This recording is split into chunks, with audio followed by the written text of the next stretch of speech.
We hear this phrase all the time: creative limitations, and usually it is used to describe some samplers, groove boxes, or synthesizers. But the main question is when these limitations are truly creative. Take the SP1200 for example, the sampler with legendary history. A lot of music was and is still written on this device. This is a legendary sampler. This device had only 10 seconds of sampling time. Let me actually demonstrate you what 10 seconds actually means. This record, for example.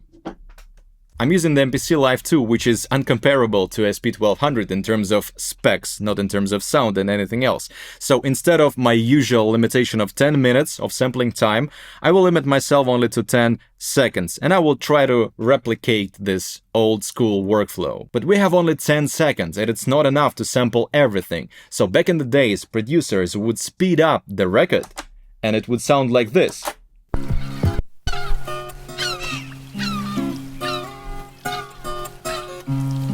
Not now. Maybe I'm too late. Oh, I'm too late. It just started. No. Again, guys. Okay, maybe I'll be lucky.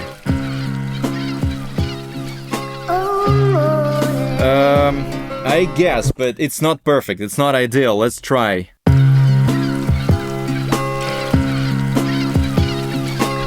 Obviously you hear that it's pitched up a lot because it was pitched up on the record player. So producers would pitch it up here and then pitch it down on the SP1200.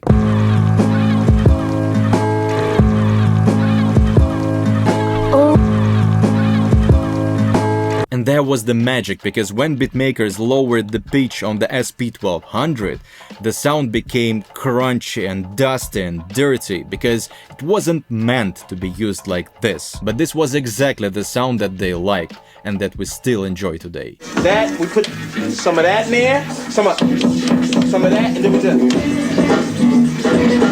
All of the hip-hop groups and beatmakers like Wu-Tang Clan, A Tribe Called Quest, just all of them use this workflow daily. And out of these incredible limitations, we got so much awesome music that we still listen to nowadays. Creative limitations is a very interesting topic. For example, I like the story that DJ Premier once told in one of his videos. So he was touring back in the 90s, and in between the performances and studio work, he was driving along the highway in his pickup truck, and in his trunk, which wasn't covered, there were a lot of vinyl records. And suddenly it started raining hard. And you guessed it right, a lot of vinyl records were screwed by the rain and water, and they were damaged. And I remind you that this is 90s, so no internet, no Spotify, and DJ Premier is extremely upset because he wanted to sample, he found the exact place, the exact vinyl record, he can't go back and buy it again, he needs to spend a lot of time to do this.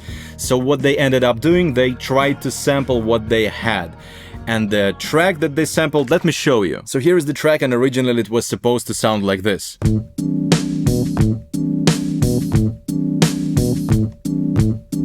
You guessed it right, the question remains, and the sample is extremely short, and within this extremely short sample there is this sound that was damaged by water. When I started to do it to the drums, it started just going boom, boom, boom, boom, boom, boom, boom, boom, boom.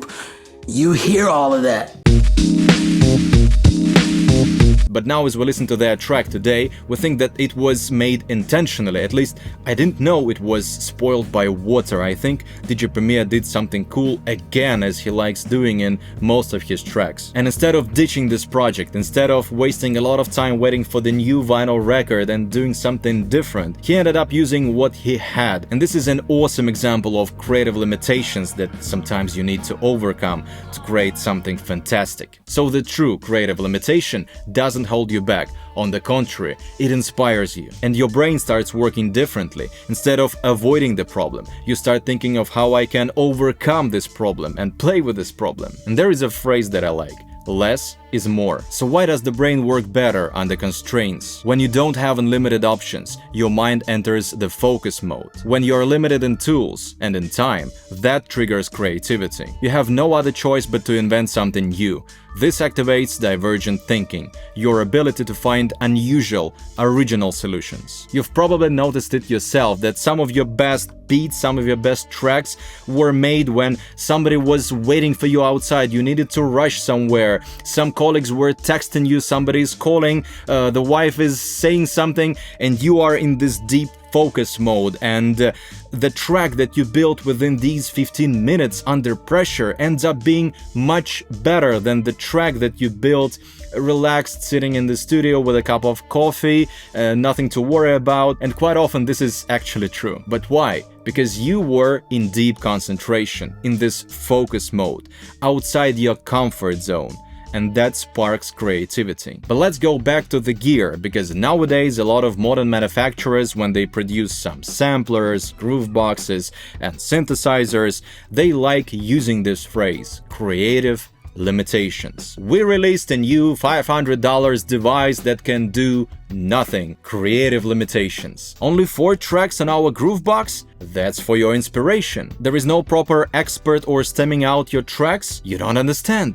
It's a concept. We all know at least one brand that makes beautiful minimalist gear with tons of limitations. And somehow they became the face of the whole limitation as art movement. Yes, it's stylish, yes, the form factor is sleek, but let's be honest, sometimes these modern limitations are just the laziness of manufacturers and developers. It is not a philosophy or a concept, it is not a finished project. So where is this line? Where do true creative limitations end? And where does lazy design, disguised as minimalism, begin? Well, maybe the answer lies within us. If a limitation pushes you to be inventive, sharpens your focus, reframes your approach to music, that's creativity. If you're spending more time fighting bad UI, bad workarounds, and Googling how to do something simple, that's not a limitation.